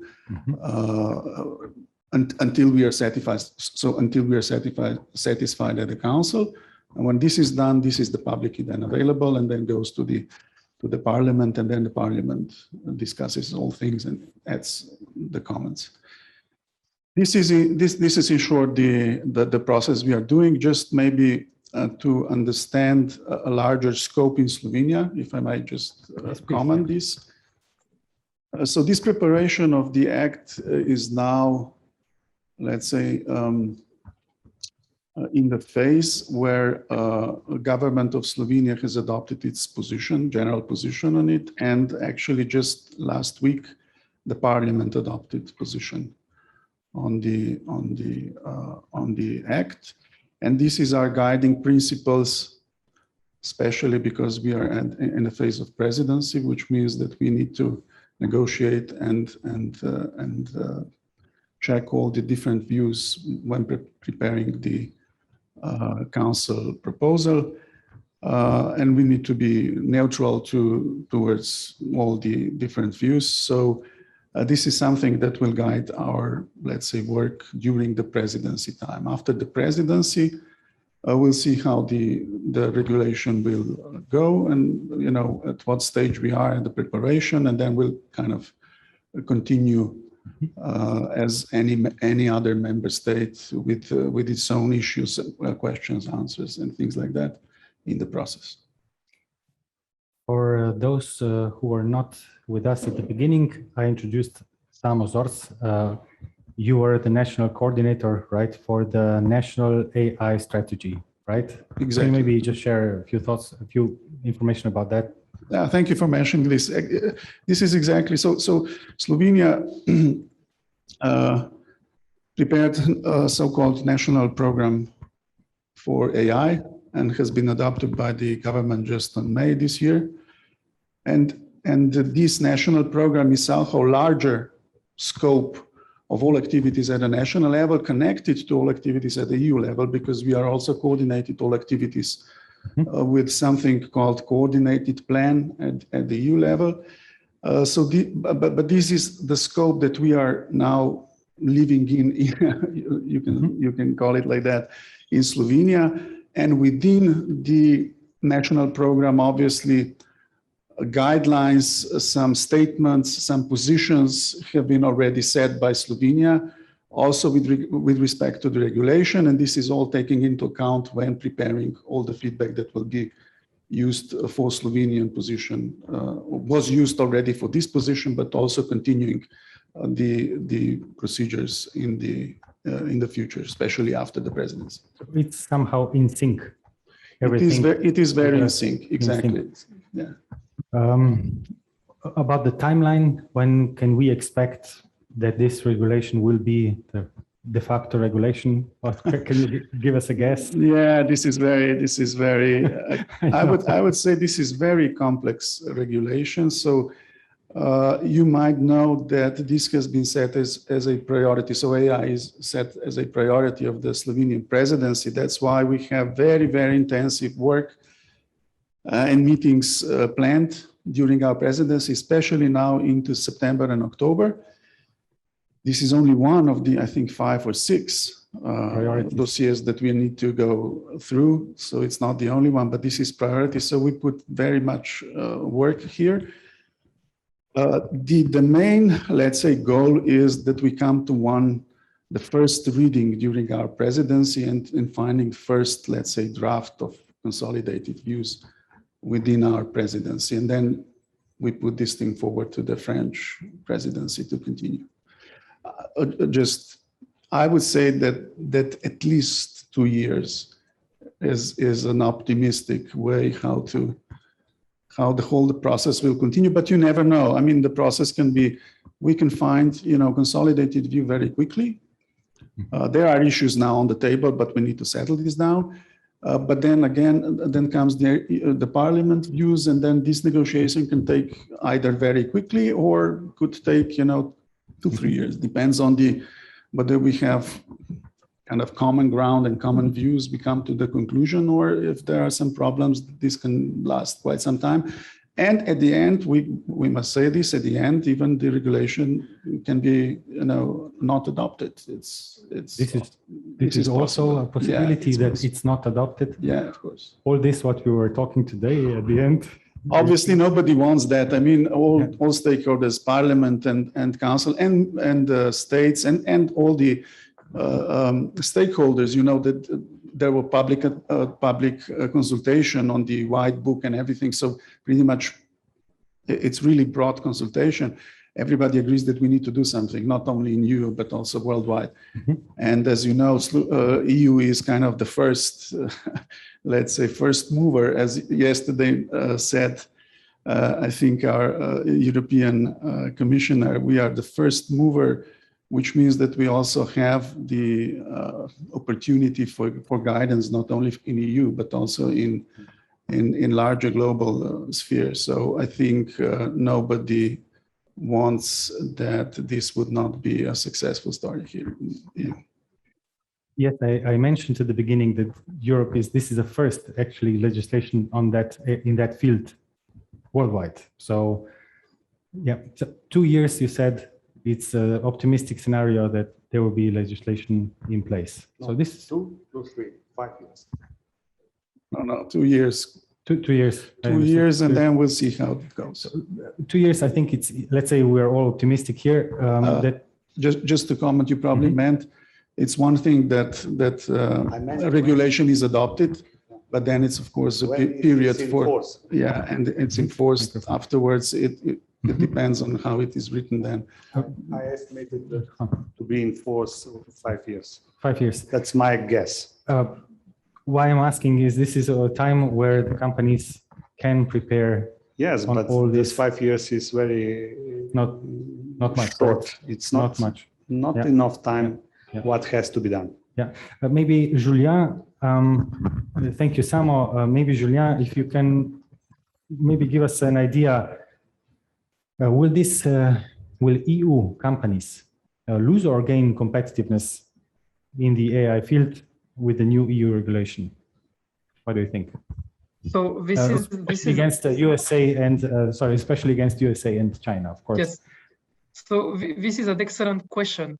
What the European Commission has been saying when presenting the proposals, that indeed it's the first proposed legislation of its kind across the world, and that like for GDPR, for instance, the idea is that this would be something new and different, where companies would be able, European companies would be able to really show that they make a difference and that they would do artificial intelligence differently than the rest of the world. So the idea of the Commission is really to say artificial intelligence coming from Europe, from European companies, would be more secure. You would trust it much better because you have rules. So you know that if you're buying artificial intelligence from a company that is based in Europe, then you know that this artificial intelligence system would be following a certain set of rules, so that as a company or as a citizen, you can trust it. Of course, then the question is, I would say, what will it cost to companies to be following all these requirements, and is it feasible to follow these requirements? I do think indeed that there's it's an interesting take of saying that indeed European AI would have this kind of different label of saying, okay, we are doing more than what the others do. But at the same time, it will be quite a lot. And I think all the other speakers explained that very well, but there will be a lot of requirements, a lot of obligations for companies. And it will not be that easy for these companies, at least with the current text. We'll see, of course, how the Parliament and also how the Council will be also, of course, making changes. But currently, there's a lot of things that may be very complicated to implement in practice. So when we talk, for instance, about data governance, when we talk about having no bias at all in the data, it's not feasible, or at least it will be very, very challenging and time-consuming sometimes to be sure that data is completely free of errors, but there's no bias and so on. And in some cases, for instance, if you're a company creating an AI system, imagine that you manage actually to have data to train the AI system that is perfectly free of errors, but there's no bias. But then you're selling it to a lot of different companies. Maybe these companies may not have data of the quality that you were asked to provide. And then if these companies are using different sets of data sets, we have a lot of errors, then you could be noticing that actually because your training of your AI system was using certain types of data that was free of errors, then when it will be used by companies, your AI system would be actually creating a lot of problems. So in some cases, actually what the Commission wants to do may not be actually ideal in practice. So that's really something to take into account. So some great ideas, the risk-based approach is very good idea, but how to make it work in practice, especially for smaller businesses, smaller companies, which as Daniel also mentioned, it will be companies with sometimes 2 or 3 people. And you will be asking them, by the way, now you need to change completely the way you're creating your AI services and products. and you will have to do this and do that and do this. So in any case, they will need a lot of support. It's possible. I think it's possible if we all work together, if we find the right requirements and obligations to find indeed to create a framework that would be supportive of AI businesses, and that would be creating something with added value. But you could be saying, as a company, I'm a European company, I'm a Slovenian company, and I'm making AI based on those European rules, which means that my AI system, you can trust it, you can safely use it as a company, even a US company, you can use my European AI system. So I think there's, it's possible, but it will be complicated, basically, in a nutshell. That's why also someone mentioned there's going to be a lot of learning in the beginning. Yes. Absolutely. Maybe Daniel, your view on that?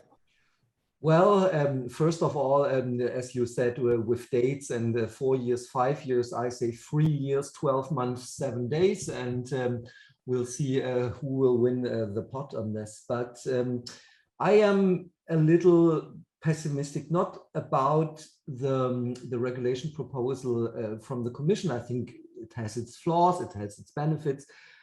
I can live with that, but what I'm really a little afraid of is the first discussions we had with parts of the European Parliament. You know, in discussing this, and certainly coming myself from media and politics, I had the impression that every bad sci-fi movie is in their brain about the regulation of AI. Some members of parliament are projecting the Terminator 2 vision into the legislations. They have no clue about the processes, about what AI can do and cannot do. But in sometimes they project a sci-fi world in it, and every dystopian fantasy they have, they want to package into this AI regulation. Thankfully, with the national states and in public administration, like in Slovenia or also part in Germany, the outlook is more realistic, and we really count on the national states of helping and protecting the emerging European AI ecosystem that we want to build in Europe. And on the other hand, yeah, it is like Julien said and I said, please remember that not every AI startup and SME has 15 lawyers employed by them. So there has to be a kind of movable regulation also for size. And on the other hand, yeah, so Parliament makes me a little pessimistic. The talks we have with national governments makes me a little more optimistic. Thank you. Thank you, Daniel. Hans, what would be your opinion on that? Well, I think that regarding the competitiveness of EU, there are two sides. One is that, of course, as already it was mentioned, that European systems will be more competitive because customers can trust the systems. On the other hand, there is the question of innovativeness, because maybe China and United States can be faster developing new systems, but Europe will have to set the systems to be robust and to be trustworthy and to comply with this legislation. So it is very hard to estimate if this positive or negative. My personal belief is that in the long run, it is positive. Of course, there are some challenges, as already mentioned, and I hope that there will be enough, let's say, wisdom that we will actually not direct this legislation to be too much restrictive, as are there some indices from the European Parliament.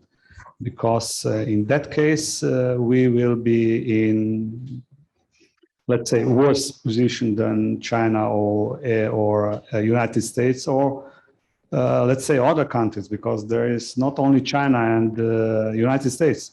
Don't forget Brazil. Brazil is very propulsive in AI. environment. Thank you, Franz. Samo, please, can you comment? Yeah, thank you. Just a few comments. I think we must not forget that this AI regulation does not live in a vacuum. This has been said in this conference that we have had just 2 days ago, a high-level conference on AI, which was very clearly presented that regulation already exists, and it's in some way already valid also for AI. The question is now, do we leave it as it is? And I think this will become even, will have even more problems. This is why we need regulation. And regulation will really consolidate, views and all the liabilities and things for all the stakeholders, which is very, very helpful for everything, because they would easier understand their obligations and their rights with respect to AI, depending on the value chain that are there. So this is very important fact, and we must not understand that now the question is whether we have regulation or not. If we don't have it, then we fail from the beginning. Next thing, I think it's important is that regulation is not something, and I have a bit of experience in this thing, is not developed, adopted, and then you leave it 30 years without change. Especially in AI, this has been very clear requirements that the regulation is conceptually constructed in a way that can quickly and easily enable adoption when the things come, at the right place at the right time. So, and the third thing, which I think it's very important, which was a comment on, let's say, competitiveness of EU vis-a-vis states or China or something. The trust is one of a very important part, and I do firmly believe that this will be a big competitive advantage over time. Maybe not in a short time, but over time, definitely. But I can assure you that already negotiations with other countries are taking place in order to, for other countries also to adopt the principles and the concept of regulation of AI, which means that, on international scene, Europe is gaining some kind of recognition, and also this concept is kind of larger than just European concept. So in the long run, I firmly believe that this is the correct approach, and Europe will not have problems because of that, but it will have benefits on the long run, also on the global level. So no problem. I don't think. Definitely gain advantage, right? We have a question. Thank you, Samo. We have a question from the audience. Please. Thank you, Mitya. I wanted to ask a question that is connected to the one that you proposed. So I'm coming from Chamber of Commerce, ICT Association, and from the view of companies and European competitiveness and global competitiveness, we are talking about the regulation. We are talking about what is coming in 3 years and adoption in 5 years, maybe. But my question is, what do we need to do today to help companies, economy, to go on with this, to stay and to boost competitiveness in a global level? So it's important to go on with the regulation, but in parallel, what do we need to do to really support the economy in that path? That's very important for me. Maybe our guests, thank you, Nina, for this question. Maybe our guests, let's start with Berlin first today. Well, that's a very broad and question there. And what can we do at the moment to ensure the competitiveness of our European AI? Well, first of all, I would say get involved. Get involved, read the regulation draft, organize yourself, especially in your national associations, and make the politicians, your members of parliament in the European Parliament, make yourself heard. make yourself heard with the things that you agree on, you disagree on, because the non-technology lobbyists are there. They are there.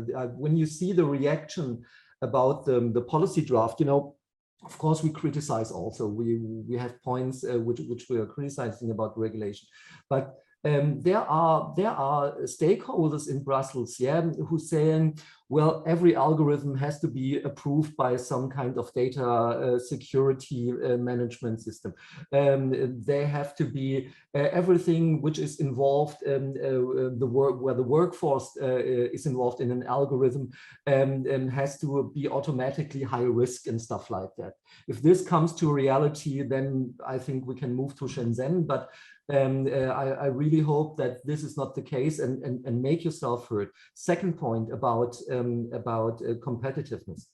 I think that one of the largest, of course, issues in Europe is, of course, it's fragmentation, where via languages and economy and the European Union try to halt this fragmentation, but it is so rare that, let me say, a Slovenian AI company is cooperating with a Belgian company or with a German company. What we, I think, have the purpose and the sense is to connect the AI ecosystem in each country with another, with Europe and with a larger market. Why shouldn't a firm from Ljubljana sell their AI products in Berlin, in Belgium, in Denmark, or wherever in the world ever?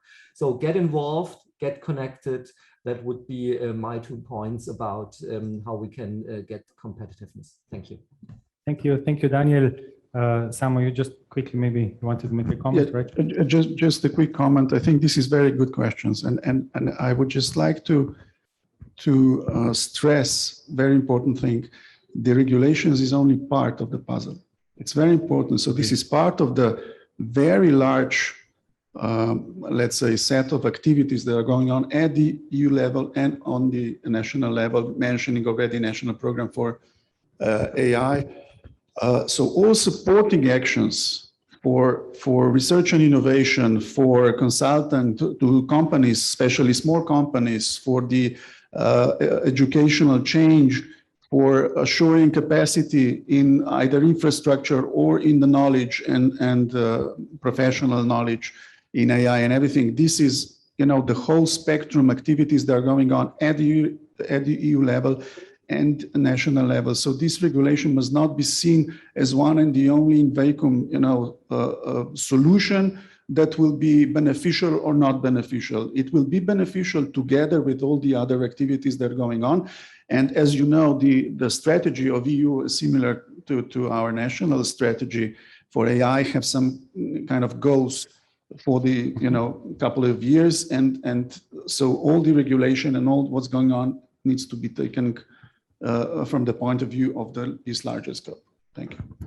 Thank you. Julien, maybe your answer on that. Do you have, maybe quickly, can you share your views on that question? Yes, thanks a lot. What I would say is first, indeed, there's on top of the AI Act, there are indeed other initiatives and also, of course, national plans that are being developed, and I think those needs to be strengthened. Currently, Europe, the European Union is in terms of private investment and public investment is not spending as much on AI innovation as, for instance, China and the US and other regions. So that's the first thing. It's indeed there are things going on, but it can be improved definitely. And then specifically on the AI Act, I mentioned that briefly in my presentation. There are a few measures to help companies to be able to cope with the new legislation. But so far, it's clearly not enough. So those needs to be developed. Companies needs to be helped. As I was saying, I think it's very important, and Sumo was mentioning it also. I think no one is saying that this legislation is bad, because it's much better to have a European legislation than having fragmentation and different AI rules in every country. But then we need to make sure that companies will be able to really have the support they need, so that in 5 years, we were mentioning 5 years in terms of timeline, so that in 5 years they are ready and they are able to know what is happening and what they need to do to be prepared. So I think a lot of support in there would be also very useful for companies. Thank you, Julien. Maybe Franz, your answer. I think that the question was, what are the first next steps that companies can do tomorrow? Correct. Actually, I propose 2 steps. One is appoint a person in charge. If you will not have a person in charge, nothing will happen. This is the first one. And the second is start to build internal capabilities. Prepare short-term and mid-term plan how you will develop capabilities for IE. That means not only technology, but also people. Don't forget, there will be a lot of new know-how necessary for internal people. So each company will have to reconsider how to reskill employees, internal employees. And this will be quite challenging. We in our bank, we are already doing this. We introduced several new rules actually also, because we recognized that we don't have rules which can connect business people and data scientists to talk to each other. So we introduced data translators. We call them data translators. These are people which are, in my experience, even more important than data scientists who are building the models. Don't forget, because these people are the first in the line who decide what we will develop, introduce, how we will use these solutions in the process. And so two quick steps. Who is in charge, and prepare short and mid-term development plan for capabilities.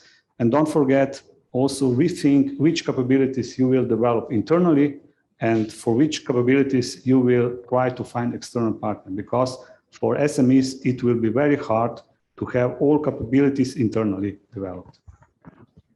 Excellent answer. Thank you. We just need to slowly wrap up. Just another question from the audience, please, Flavio. Thank you. Quick question for Mr. Zorc. A follow-up basically to the missing puzzle that you said. So if we think of the Digital Europe program, we know that that one of the outcomes will be the testing and experimentation facilities. So is this something that it's going to help, especially SMEs, in basically taking up the risk assessment, maybe certification of these solutions? Thank you. Yeah, thank you. Thank you for the question. It's very, very, very valid, especially at this point. So Digital Europe program is a program that will have quite large amount of financing steered to the AI. One of the things at that beginning is testing and experimentation facilities. The other thing is, for example, so-called digital hubs, which is supported network of support for especially SMEs, and this is regionally all over the EU. Currently, we don't have yet finalized the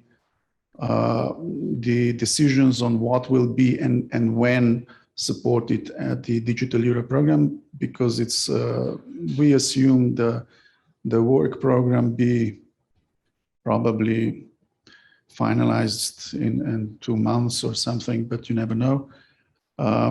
But what is important is that currently the testing and experimentation facilities are an instrument to really showcase and to be linked to the SME, especially to understand the capabilities of AI and what they can do with AI and what the benefits they can get with AI. And I would just like to link what you said and what Danielle said. First, get involved, because you not get only a knowledge of understanding of the regulation, but also all the landscape and what also everything that's going on. Inevitably, there will be a kind of concentration of this help, as I said, during either testing facilities or hubs or data spaces that will be developed and everything there. So a huge benefit is to get involved, to have a guy in charge, get involved. This is the learning curve we all will learn. Just to finalize your question, whether testing and facilities would be for SMEs, could be services in respect to requirements, for example, of the regulation. These are ideas. obviously, that these testing and experimenting facilities are part of the environment that will be built, not only for, let's say, supervisory governance of the AI regulation, but also for help actually to prepare everybody and to help them to prepare to the requirements that they will have within the EU regulation. So I must just once again mention that there is whole scope of the activities going on. And it's very important that regulation is only part of the puzzle, but everything else, so get involved to understand everything. And as quick as you are, if you start, immediately, then you have time to adopt with no problem. If you start in 2, 3, 5 years, then it's probably too late. Thank you. Thank you. So EU regulation is not a silver bullet solution. So it's something to start with, to prepare for, but it's not the whole solution. So as we need to wrap up slowly, I would just like to ask you if you can share your thoughts, maybe 1, 2 sentences on what is the future Europe with EU AI regulation. What would you say? Maybe some of you first, if you can, final thoughts. I would say this is a balance between, how well we live and how safe we live. With AI, which will be developed very quickly in 10 years, who knows what happens. And I think if we start to think about AI and the way we want to live with the AI from the regulation and all these other things, in 10 years we'll be prepared to really get benefits out of them. Accept Benefits out of them. Otherwise, we'll just be left to others, and probably will not control our own life. Just to say like that. Thank you. Might happen as well. Thank you, Samo. Maybe then, Julien, what would your final thoughts be on this regulation and the future? Yes, thanks a lot. I would agree indeed that the right balance is very important, and definitely I really hope that we will find we have really the balance between trust AI and also AI that works for businesses. And what I really wish is that we hope that it will be a success like GDPR, for instance, which was quite criticized, when it came into force and also before when it was designed. And now is considered a European success and also something that companies can use internationally to say we respect GDPR. So I really hope that it will be such a similar success. We'll see.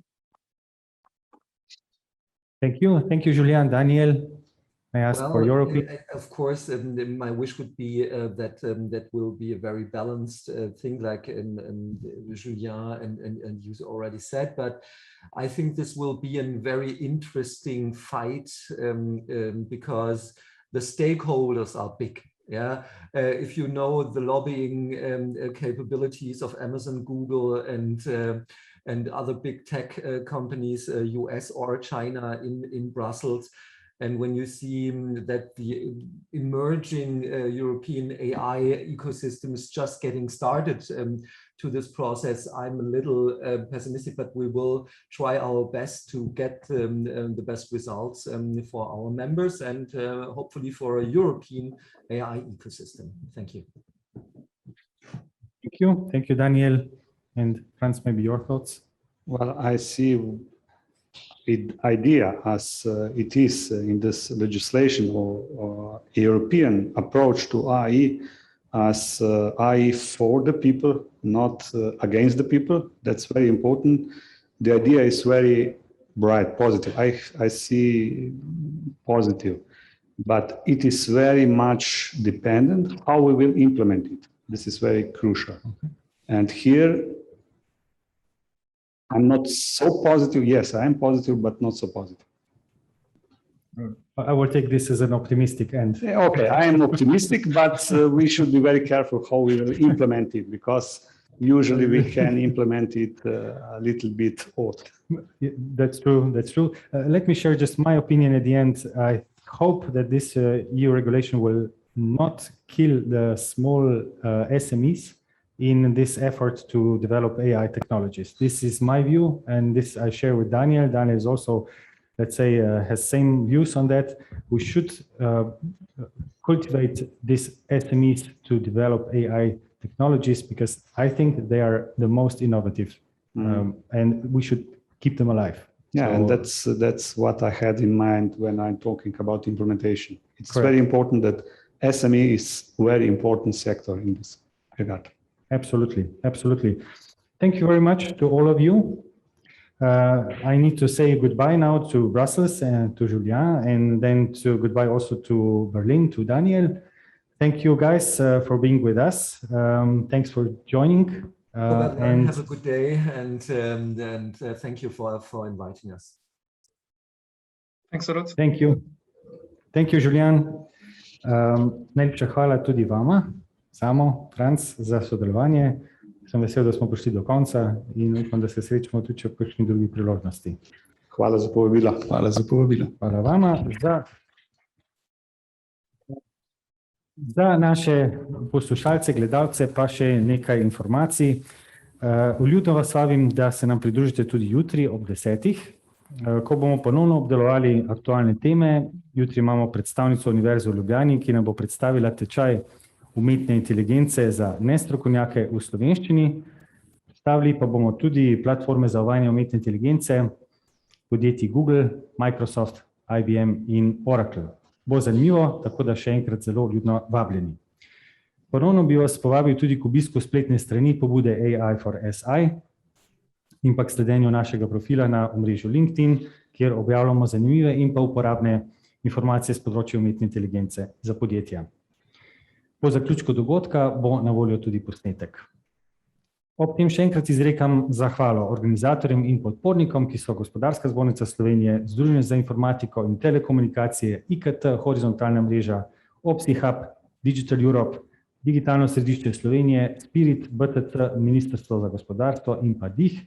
Še posebej pa gre zahvala ekipi GZS, Nena Čutanovac, Andreja Lampe, Mateja Pucih-Bebler in pa Maruša Boh za vso podporo in profesionalnost pri organizaciji naših aktivnosti. Na koncu še najlepša hvala vsem vam, ki ste, dragi udeleženci, ki ste ostali z nami do konca. Spremljate nas, sledite nam tudi v prihodnje, da boste na tekočem z našimi aktivnostmi. Želim vam čim bolj prijetno popoldne in se vidimo jutri.